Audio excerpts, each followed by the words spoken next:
Hi guys, good evening and welcome to the webinar. So in this evening's webinar, we are just going to be looking at a recap of some of the basics. So it's really good to kind of trash this out every kind of 3 or 4 weeks and just talk about the ins and outs of reversing type 2 diabetes.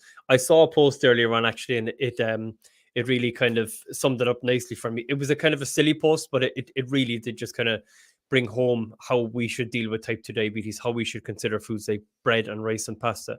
And I just wanted to share this with you for a second. So let me just show you here now. So this was posted by a really good doctor, actually, who's worth checking out for everything type 2 and health related, weight loss, all that sort of stuff. His name is Dr. Ken Berry. He's a family physician over in the States. I think he's maybe Texas or somewhere like that. But really, really good, really solid content as well.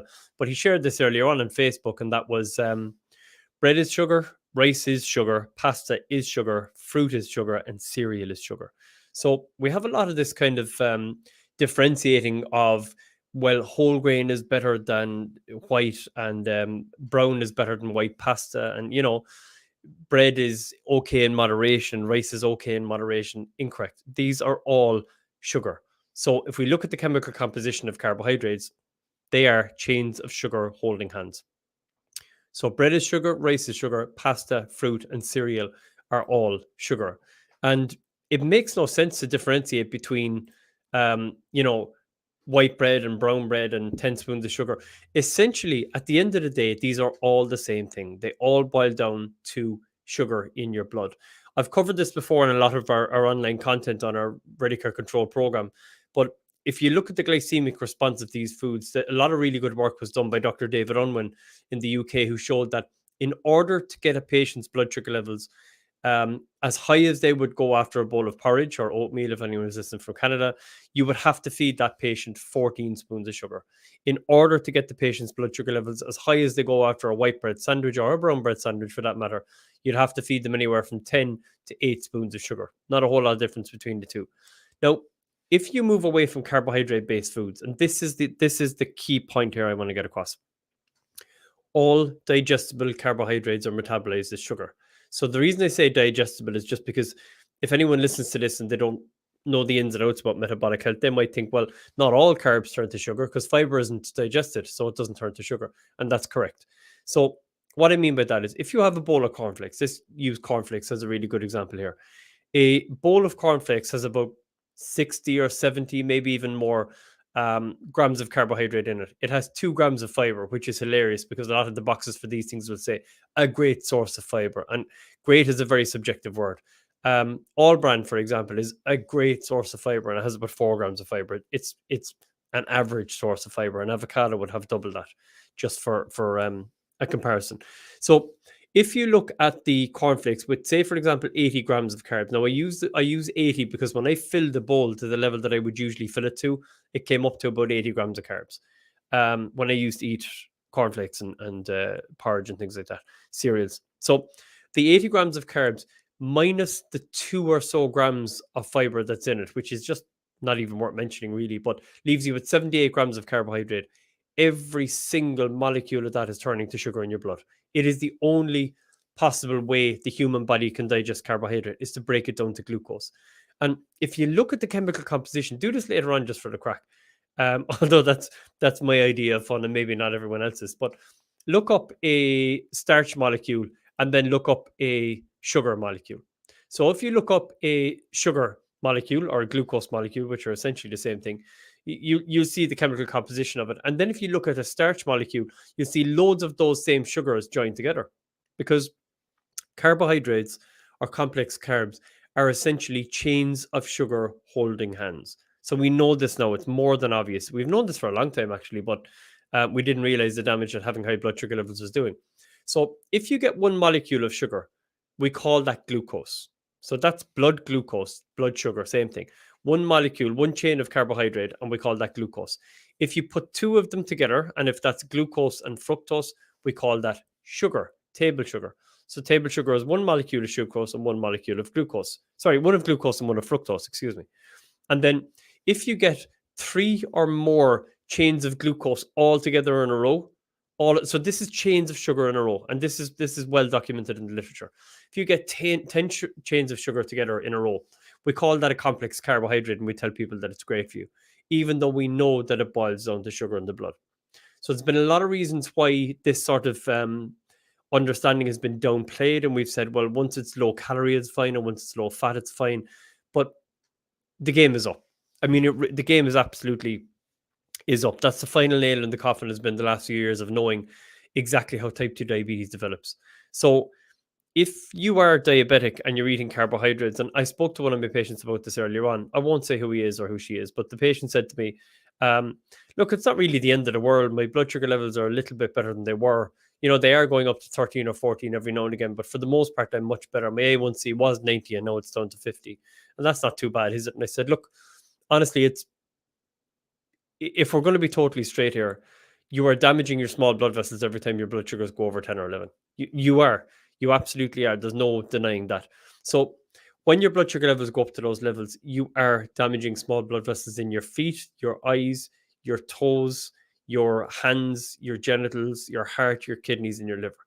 No doubt about that. So when people say to me, sure, once in a blue moon is not the end of the world, and sure, I do have the whatever it is at the weekend, and I do have this and I do have that, and sure, that's okay. And they're almost looking for me to say, yeah, that's fine. I mean, it's better than doing it all the time, but have no doubt about it. You are, if you're diabetic, essentially allergic to carbohydrates. So it would be kind of comparable to somebody who's celiac saying to me, look, I know it's damaging my internal organs and ripping the stomach out of me, but it's okay to have gluten a couple of times a week, isn't it? Because then you go, well, you should probably avoid it altogether. You should probably stay away from it. And don't get me wrong, I've been keto, I've been low carb now for 6 years pretty strictly. And once every couple of weeks, I'll eat something that I shouldn't. And I have a kind of a genetic heart condition as well. So I know I shouldn't. But, you know, a little bit once in a blue moon, but I mean once in a blue moon is okay. But it's even worse again if you are diabetic. You really shouldn't be doing it at all. You should avoid it as much as humanly possible. And I always say to my patients, I know it sounds harsh, but consider yourself violently allergic to carbohydrates, because every time you eat carbs, your blood sugar levels go up, and it is causing small blood vessel damage to all of the key areas in your body. So, we kind of have to come to this. And I came to this conclusion a long time ago that I resigned myself to the fact that I live a lot longer and I won't have a lot of heart issues and diabetes and cancer and dementia and Alzheimer's if I consider myself allergic to carbs. I just don't entertain the idea of having carbs the vast majority of the time. Sorry, I went on a little bit of a mini rant there. So I just wanted to cover some of the basics around a low carbohydrate diet for reversing diabetes. And these are the key points again. So these are good to reinstate every couple of weeks. Less than 100 grams of carbs a day is considered low carb. Less than 50 is considered ketogenic. Now, you don't necessarily have to be ketogenic. Less than 100 grams of carbs will keep your blood sugar levels very well under control. And interestingly enough, when we published our first study back in 2017 on diabetes, we showed at the time now when it was all hype about, well, certainly in our world, it was all hype about keto diets. And if you eat a banana or if you eat an apple, it'll knock you out of keto, knock you out of ketosis. Keto is just very low carb for anyone who's new. We published a study showing that we had 48% reversal rate on type 2 diabetes in 8 weeks alone on 120 grams of carbohydrates. I think the exact number was 118. So don't worry too much if you're coming in at 60, 70, 80 grams of carbs. The less, the better. The lower your carbohydrate intake, the lower your blood sugar levels and the less blood sugar damage you're doing. So less than 100 is low carb. That's the broad definition of it. Less than 50 is ketogenic. And all keto means, or ketogenic, the word, is if you eat less than 50 or 60 grams of carbs, your body will generate ketones. So ketones are just fats to use for fuel for your internal organs in your brain and so on. And it's actually your body's preferred fuel source, not backup. That drives me mad when people say your body's backup fuel source.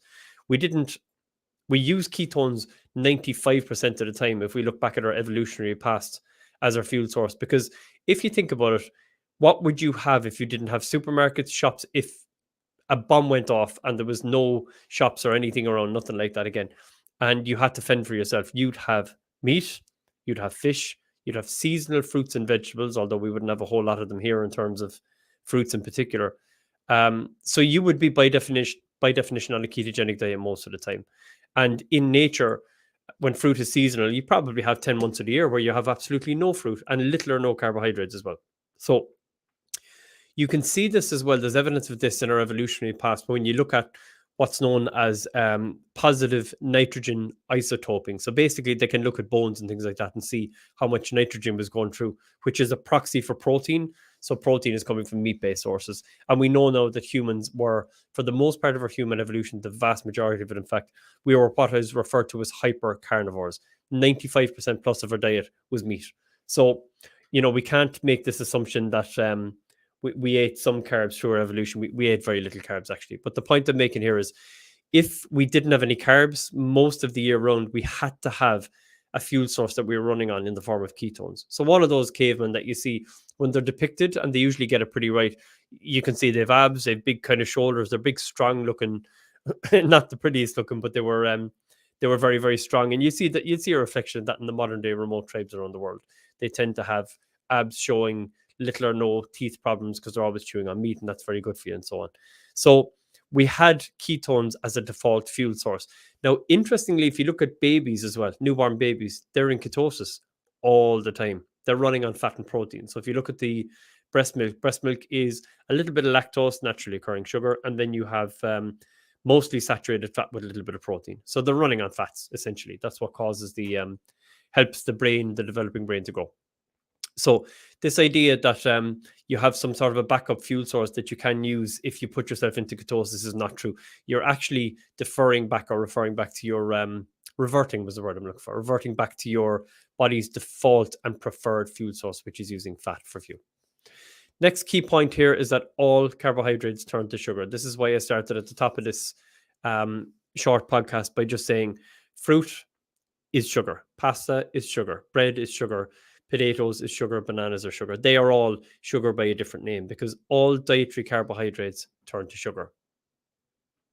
Next thing up, if you're looking to lose weight, don't go mad on fat. So just be careful with things like cream and nuts. Now, this is only really relevant. Sorry, this is more relevant for weight loss. If you're not looking to lose weight, don't worry about that one too much. If you are, just be careful not to overdo your fat intake. So this happens sometimes where a patient will say to me, I had this actually about 6 months or a year ago and a couple of times since, where someone has said to me, I brought my carbs low and I was losing weight. I lost half a stone. And then all of a sudden, over the last few weeks, say 4 or 5 weeks, I've lost nothing, or I put on a pound or two. And I look at their food diary. And in this instance, I looked at a guy's food diary and he was taking in 2,500 calories of low carb foods, plus another 2,600 calories in cream and nuts and cheese. Now, if you do that, what will happen is you bring your carbs low. If your carbs go low, your body will say, well, we're not running on carbs, obviously. Let's try and burn something else for fuel. It'll start burning fat. If you give it way too much fat by putting loads of cream in your coffee or eating a whole block of cheese a day or a big massive pack of pecan nuts that are 1,500 calories, your body would say, granted, we're running on fat for fuel, but why would I burn your body fat when I have all this outside fat coming in? So that's broadly how it works. Next thing then is, again, if you're looking for weight loss, is reduce your meal frequency. So try to bring your meal frequency down. And this works for a couple of different reasons. So first of all, this is going to help you lower your blood sugar levels a lot. The longer you go without eating, the more your pancreas is at rest. So I had something to eat there at about 6:30, and I won't eat again tomorrow till about maybe 10, 11, something like that. I kind of do what a lot of people refer to as intuitive fasting. Now, when you become fat adapted, you start to realize that your appetite is, broadly speaking, fairly diminished, fairly reduced. So you'll naturally kind of organically do this kind of reduced meal frequency and shorten your eating window. But as a general rule, the best times to eat are between sunset and sunrise. And the closer you can keep your eating to the earlier part of the day, the better it is for your body. A lot of the research is showing this now. So for the first few years when intermittent fasting was really popularized over the last few years, people were saying it doesn't really matter. You could start eating at midday and finish at 9 o'clock at night. But the more attuned you are to, and the closer you are to what's known as your circadian rhythm, the rhythm by which your body follows sunlight and sunset, the better it is for your overall health. So for that reason, I try to wrap up. Sometimes I finish eating at 5 o'clock or 6 o'clock, but I'll almost always be finished by 6:30. At the latest 7 o'clock. That's usually the latest I'd eat. And I just drink sparkling water between now and whenever I decide to break my fast tomorrow. Okay. The final thing to note here in terms of the basics, guys, is if you're wondering, can I eat XYZ food, whatever that food is? I get asked this question a lot. The question is this: can you eat that food and still fit it into whatever your whatever your target is for your carb intake? So personally, I always try to stay below 40 or 50 grams of carbs. I'll rarely go above it. So if I'm looking at something, if I'm in a shop and I pick up something, say for example, it's, I don't know, I'll know most things off the top of my head, but say it's a protein bar that I haven't eaten before. I pick it up and it's got 40 grams of carbs. There's no way I'm eating that because I know it's going to spike my blood sugar levels a lot. I know it's the equivalent to about 10 spoons of sugar and it's not good for you. So I look at that and go, nope, I pick up another one if it's 10 or 12 or 15 grams of carbs. Yeah, I might consider that because I can probably fit that into my 50 grams of carbs. So as a general rule, the obvious foods that are really high carb that you're not going to fit in are the pizza and ice cream and chips and donuts and all the foods that we love. But the other ones, then the less obvious ones: bread, rice, pasta, potatoes. Any carbohydrate based food like that, any beige looking kind of food, generally speaking, not good for you at all, especially if you're diabetic. So the question to ask here is, can I eat that food and still kind of stay within that, broadly speaking, within that number that I'm trying to stick to, 50 or 60 grams of carbs, or maybe 100 or 120 grams of carbs, depending on what you're looking to achieve. Okay, a couple of quick comments in here from Anya Maria Heffernan. How are you, Anya? Okay, so let me see now. If the body is burning ketones, is it okay for blood sugars to be between 5 and 5.3 after 2 to 3 hours? 100%. 5 and 5.3 is absolutely perfect. That's a normal blood sugar level. Anywhere between 4 and kind of 7, broadly speaking, is what they refer to as normoglycemic or non-diabetic. So that's perfect. After eating, yeah. So if that's 2 to 3 hours after eating, you're bang on. That's absolutely perfect. That makes a lot of sense to me. So there is no question as to whether or not you're burning ketones. So sometimes people say, oh, I wonder if I'm in ketosis. If you were following a low carb diet and you weren't in ketosis, it always happens after a couple of weeks. But if you weren't, you would be exhausted, starving, have no energy. You feel like falling asleep all the time, and you wouldn't last longer than a few days. So when people say to me, oh, I don't know if I'm in ketosis or not, you're absolutely, by definition, in ketosis. And the fact that your blood sugar levels are between kind of 5 and 5.3 after 2 or 3 hours of eating says two things. One, it says that you're eating a low carb diet, and two, your pancreas is very healthy. That's fantastic. So you're doing really, really well. Well done. All right, guys, I'll let you go at that. Thanks for joining me. And if you're watching back on the repeats, thanks for watching afterwards. Don't forget to, I always get this wrong, don't forget to subscribe and click the like button if you haven't done so already. And we'll see you in a couple of weeks' time. Thanks, everyone. Bye-bye.